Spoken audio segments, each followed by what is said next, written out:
Howdy. Welcome back to Dion Talk. Have you thought about the math of time?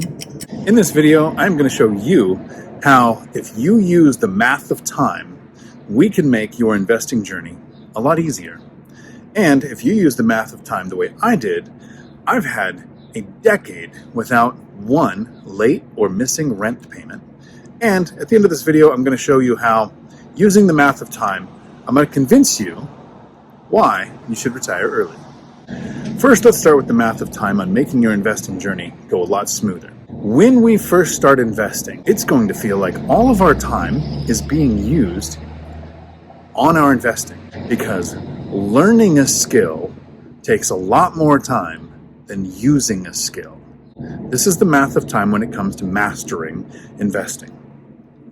Learning how to pick a market takes a lot more time than actually picking a market. Once you have the market, it's not like you need to do that again very often. Picking the asset class that you want to invest in takes a lot more time than investing in the asset class that you chose. Here's an example. When I first started investing in buy and hold real estate, it felt like I was managing my tenant about 20 hours a week. And if you flash forward to when I have my systems in place, I've self-managed my 16 rental units for the last couple of years, and it takes less than 2 hours a month. Learning the skill to manage tenants took a lot more time than actually managing tenants. So as you're starting your investing journey, in the beginning, a lot of things are going to seem scary. A lot of things are going to take more time to learn how to do them than to actually do them. The more you invest in the same asset class, the less time it's going to take to do that. When I first started screening properties to decide if it was a property I wanted to pursue or not, it would take half an hour maybe. Now, knowing whether I want to take a deeper dive into that property or not is usually less than a minute. When I do my members-only live streams and we look at deals, the time it takes to explain what I'm looking at takes a lot more time than it would actually take me if I was just looking at the deals myself. So in the beginning, understand that while you're learning and mastering those skills, you are setting yourself up to be able to do this in the future in a lot less time. Now, how has the math of time made it so that I, in a decade, have not experienced one late or missing rent payment? Because with 16 tenants, you know things have happened. Some people have been laid off. Some people have had life events. I've had tenants reach out and say, is it okay if I pay my rent late? Which would make you think, I should have had a late or missing rent payment by now. But I haven't, because I have a Dion Talk with the tenant, and I explain the math of time. Actually, it's a two-step process. The first thing I do is let the tenants know what's in the lease, and that I'm perfectly okay with them paying their rent late, and even telling them that it's okay for them to pay their rent late. They've chosen not to.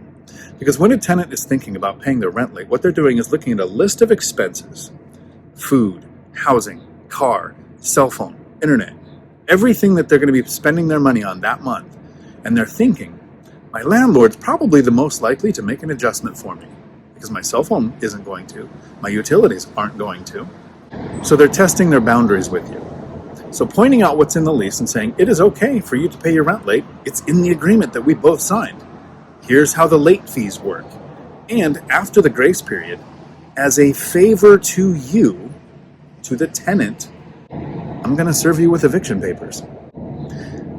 I know whenever I say that in the comments, somebody's going to attack me and say, that guy with a straight face. And it wasn't straight. Just said, as a favor to the tenants, I'm going to serve them with eviction papers. Yes. About 2.5 months ago, for a friend, I actually, as a favor, served eviction papers to their tenant. Because once they have those papers in hand, there are resources that the tenant can reach out to for rent relief. That person was able to get 2 months paid for by an agency that would not talk to them until they had the eviction papers in their hand. And then that agency found that person a place to live where they can actually afford it. That person got a favor when I gave them their eviction papers. That's the first step. The second step is actually explaining the math of time to the tenant. When you're talking to your tenant and they have asked something like, can I pay my rent a week late? This is when we take the time to explain. Yes, you can, per the lease. Here's how the late fees will work. The eviction paperwork might help you get some rent relief. But have you thought about the math of time? In an average month, most people who are renters have 4 weeks to save up the money for the next month's rent. If this month I allow you to pay your rent a week late, yeah, today's a little easier.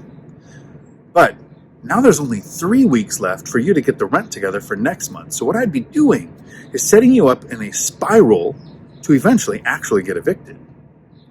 Having that conversation with my tenants made them step back and look at that list of expenses that they were figuring out that month and decide that losing their housing wasn't the best option for them. Someday I'm probably going to explain why my shirt says Free Edmond Dantes. But not today. And why The Count of Monte Cristo is my favorite movie and how it spurred me into reaching financial freedom. Now let me wrap up this video with explaining how the math of time could be an encouragement for you to retire early. Here is how I look at the math of time when it comes to the time we get that is hours in an average day. Most of us sleep somewhere between 6 and 10 hours, so we'll average that out at 8. Most of us have a commute to work. Most of us work 8 to 10 hours a day. So in an average day, we lose 8 hours to sleep. We'll say 8 hours to work, an hour to commuting. So that's 17 hours a day that are taken out that are not ours. So what's left in 24? You have about 7 hours left that are yours. Now you need to shower, laundry, work out, prep food, clean up after you eat, all the things that we lose time to. So an average person has, I would say, around 5 hours a day that are theirs. Unless you have kids, then you have about 17 minutes. So with those 5 hours, what do most people do?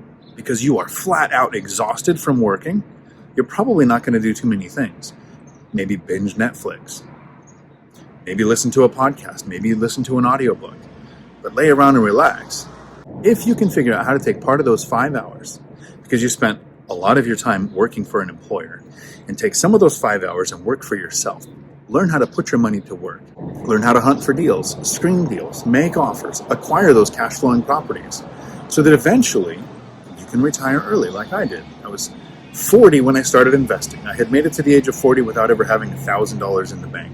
I was a single parent with 3 kids, got laid off from law enforcement because of the 2008 housing crash, because, when there's a recession, we don't need cops anymore.